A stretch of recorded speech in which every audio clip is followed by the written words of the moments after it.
മുഖ്യമന്ത്രി പിണറായി വിജയനും നടൻ മോഹൻലാലും തമ്മിൽ നടത്തിയ അഭിമുഖം അഥവാ ഒരു സംഭാഷണം, മിണ്ടിയും പറഞ്ഞും ഇരുവർ എന്നാണ് പേര് കൊടുത്തിരിക്കുന്നത്. അപ്പോൾ പിന്നെ അഭിമുഖം എന്ന് പറയാൻ പറ്റില്ല. ഉദ്ദേശിച്ച് അത്ര ഫലിച്ചോ എന്നൊരു സന്ദേഹം. ഒരു തണുപ്പൻ നിലപാട് ആദ്യം മുതൽ കണ്ടതുപോലെ തോന്നിപ്പോയി. അത് പ്രധാനപ്പെട്ട കാര്യം, ഈ മുഖ്യമന്ത്രിയൊന്നും മനസ്സ് തുറക്കുന്നയാളല്ല.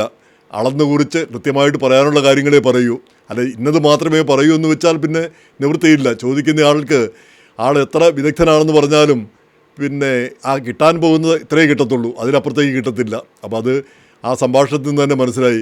ഈ ഭൂതകാലത്തെ പറ്റിയോ അല്ലെങ്കിൽ സ്വന്തം പേഴ്സണലായിട്ടുള്ള കാര്യങ്ങളെ പറ്റിയോ മുഖ്യമന്ത്രി വളരെ അളന്നു കുറിച്ച് ഏതാനും വാക്കുകളിൽ മാത്രം അങ്ങ് പറഞ്ഞു, കൂടുതലൊന്നും പറയാതെ വളരെ എളുപ്പത്തിൽ തടിതെപ്പിപ്പോയി. അപ്പോൾ മോഹൻലാലിൻ്റെ ചോദ്യങ്ങളൊക്കെ കുഴപ്പമില്ലായിരുന്നു, പക്ഷേ ചോദ്യങ്ങൾ കൊണ്ട് ഉദ്ദേശിച്ചത്ര ഉത്തരങ്ങൾ കിട്ടിയില്ല എന്ന് മാത്രം. എന്നല്ല, ഇതൊക്കെ നമുക്ക് പൊതുരംഗത്ത് അറിയാവുന്ന കാര്യങ്ങളൊക്കെയാണ് കൂടുതലായിട്ടും പറഞ്ഞത്. പിന്നെ ആകപ്പാടെ എനിക്ക് തോന്നിപ്പോയത്, ഈ കർക്കശക്കാരനാണെന്ന് പറയുന്നത് ശരിയാണോ? അത് നല്ലൊരു പോയിൻ്റായിരുന്നു. കർക്കശക്കാരനല്ലേ? അപ്പോൾ അദ്ദേഹം പറയുന്നത് ഈ വലതുപക്ഷ മീഡിയയാണ് അദ്ദേഹത്തെ കർക്കശക്കാരനാണെന്ന് പിന്നെ വരുത്തി തീർത്തിരിക്കുന്നത്. പിന്നെ അങ്ങനെ ഒരു കർക്കശക്കാരനൊന്നും അല്ല എന്നാണ് പറയുന്നത്. പക്ഷേ ഈ പൊതുസമ്മേളനങ്ങളിലൊക്കെ വന്നു കഴിയുമ്പോൾ ആളുകളുമായിട്ട് അങ്ങനെ ബന്ധപ്പെടുകയോ അകന്നു മാറി നിൽക്കുന്ന ഒരു സ്വഭാവമാണ് നമ്മൾ കാണുന്നത്, പൊതുവിൽ നമ്മൾ കാണുന്നത്. അപ്പോൾ അങ്ങനെയുള്ള ആൾ കർക്കശക്കാരനാണെന്നും ഒരു ജനകീയനല്ല എന്നും ആളുകൾക്ക് തോന്നിയാൽ അതിൽ അതിശയിക്കാനൊന്നുമില്ല. പിന്നെ അതിലേറ്റവും നല്ലൊരു കാര്യം, ഈ വലതുപക്ഷ മാധ്യമങ്ങൾ, ഇപ്പോൾ ഉദാഹരണത്തിന് ഈ മനോരമയും മറ്റും ഈ കമ്മ്യൂണിസ്റ്റ് പാർട്ടിയുടെ ഏറ്റവും വലിയ എതിരാളിയായിരുന്നു. ശത്രുവല്ല, ഏറ്റവും വലിയ എതിരാളി. കമ്മ്യൂണിസത്തിനെതിരെ ഏറ്റവും അധികം പോരാടിയ പത്രമാണ് മനോരമ. പക്ഷേ മനോരമയും പിന്നെ മാർക്സിസ്റ്റ് നേതാക്കളും തമ്മിൽ ഏറ്റവും ഉറ്റബന്ധമായിരുന്നു. അതിനൊരു അപവാദമായിരുന്നു പിണറായി. ഈ മാധ്യമങ്ങളോടൊന്നും ലോഹിത്തിനോ അവരുടെ ചങ്ങാത്തത്തിനോ അല്ലെങ്കിൽ അവർ പൊക്കിയാൽ ഉടനെ പൊങ്ങുന്ന ആ ഒരു സ്വഭാവം ആയിരുന്നില്ല പിണറായിക്ക് എന്നുള്ളതാണ് അതിൻ്റെ ഏറ്റവും വലിയ വ്യത്യാസമായിരിക്കുന്നത്. കാരണം പിന്നെ നമുക്കറിയാം, ഈ ബോംബെയിലായിരുന്നപ്പോൾ അധോലോകത്തിലുള്ള ആളുകൾ അവരവരുടെ പേര് പത്രങ്ങളിലൊക്കെ വരുന്ന വലിയൊരു കാര്യമായിട്ടാണ് അവർ വിചാരിച്ചുകൊണ്ടിരുന്നത്. നമ്മൾ വിചാരിക്കും ഈ അധോലോകത്തുള്ളവർ അവരുടെ പേരൊക്കെ വരുന്നത് അവർക്ക് ക്ഷീണമാകുമല്ലോ, അവരെപ്പറ്റി ആളുകൾ അറിയുന്നതും അതുപോലെ തന്നെ പോലീസ് അവരെ കണ്ടുപിടിക്കുന്നതും ഒക്കെ അവർക്ക് ദോഷകരമാകുമല്ലോ എന്ന്. നേരെ മറിച്ച് അങ്ങനെയല്ല.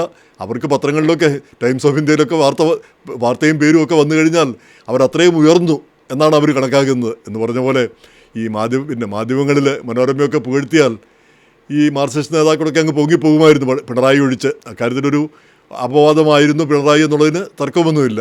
പക്ഷേ അതേസമയം തന്നെ ആളുകളുമായിട്ടുള്ള ഇടപഴകലിൽ ഈ ഉമ്മൻചാണ്ടിയോ അതുപോലെയുള്ള EK നായനാരോ ഒക്കെയുള്ള ഒരു ഊഷ്മളത നമുക്കൊരിക്കലും അനുഭവപ്പെട്ടിട്ടുമില്ല.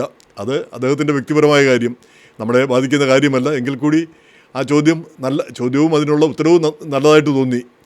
പക്ഷേ മറ്റ് പല കാര്യങ്ങളിലും ഇപ്പോൾ അദ്ദേഹത്തിൻ്റെ വ്യക്തിപരമായ ജീവിതത്തിൽ 14 മക്കളെ പ്രസവിച്ചു, അമ്മ 16 മക്കളെ പ്രസവിച്ചു, അതിൽ 3 പേരാണ് ജീവിച്ചത്. അങ്ങനെയൊക്കെയുള്ള കാര്യങ്ങൾ പൊതുവിൽ പിന്നെ അദ്ദേഹത്തെപ്പറ്റി കുറച്ചേറെ അറിയാവുന്ന ആളുകൾക്ക് ഇതെല്ലാം അറിയാവുന്ന കാര്യങ്ങളാണ്. എങ്കിലും ആ പഴയ കാലത്തെ പറ്റിയുള്ള ചോദ്യങ്ങളും പഴയ കാലത്തേക്ക് തിരിച്ചു പോകുന്നതും പിന്നെ നമുക്കും ഒരു അനുഭവമായിട്ടും ഒരു അറിവായിട്ടും മാറിയെന്നുള്ളതിന് തർക്കമൊന്നുമില്ല. എങ്കിൽ പോലും ഈ ഇൻ്റർവ്യൂ നമ്മൾ ഉദ്ദേശിച്ചത്ര അങ്ങോട്ട് പോരാ.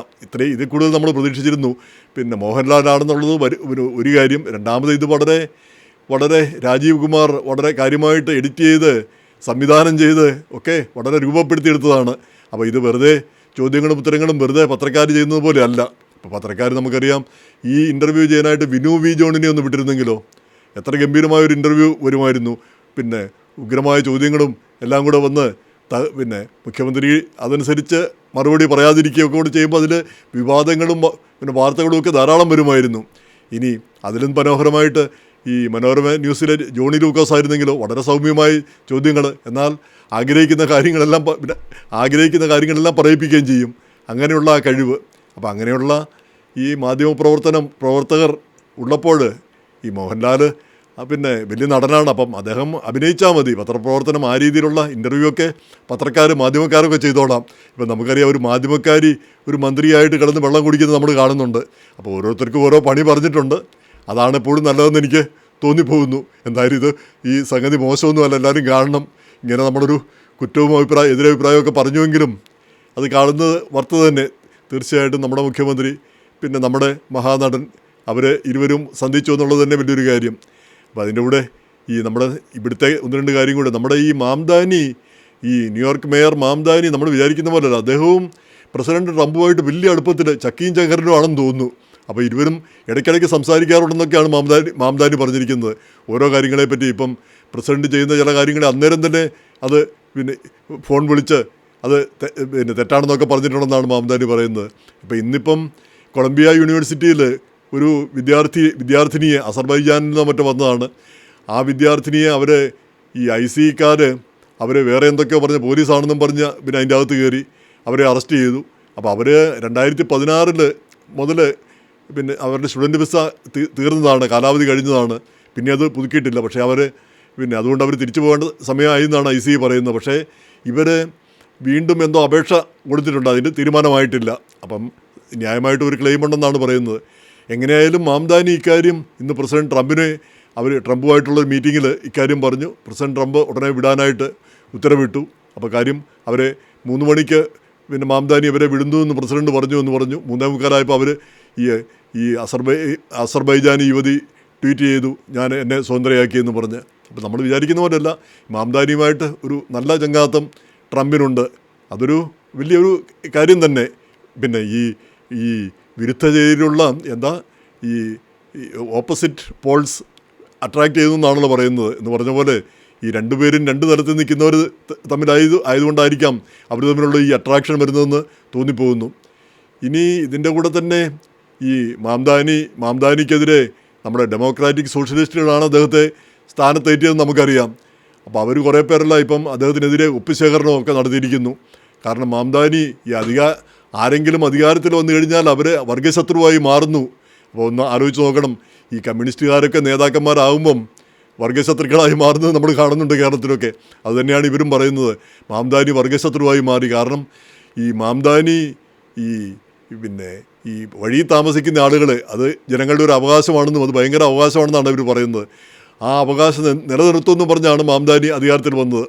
അപ്പോൾ ഈ കടുത്ത തണുപ്പ് വന്നപ്പോഴത്തേക്കാണ്ട് 19 പേര് വഴി കിടക്കുന്നവർ മരിച്ചു. അപ്പോൾ അതേ തുടർന്ന് ഇവരെയെല്ലാം ഷെൽട്ടറിലേക്കൊക്കെ മാറ്റാനായിട്ട് മാംദാനി ഉത്തരവിട്ടു. ആ നിലപാട് മാറ്റിയത് ഭയങ്കര തെറ്റാണ്. കാരണം അവരുടെ അവകാശങ്ങളെ ഹനിക്കുന്നതാണ്. ഇവർക്ക് വഴി കിടന്ന് ചാകാനും ഈ തണുപ്പടിക്കാനുമുള്ള സ്വാതന്ത്ര്യമുണ്ടെന്നാണ് ഈ ഡെമോക്രാറ്റിക് സോഷ്യലിസ്റ്റുകൾ പറയുന്നത്. ഇങ്ങനെയൊക്കെയാണ് ഓരോരുത്തരും ചിന്തിക്കുന്നതെന്ന് പറഞ്ഞാൽ എന്ത് ചെയ്യാൻ വെക്കും? ഇതൊക്കെയാണ് കാര്യങ്ങൾ.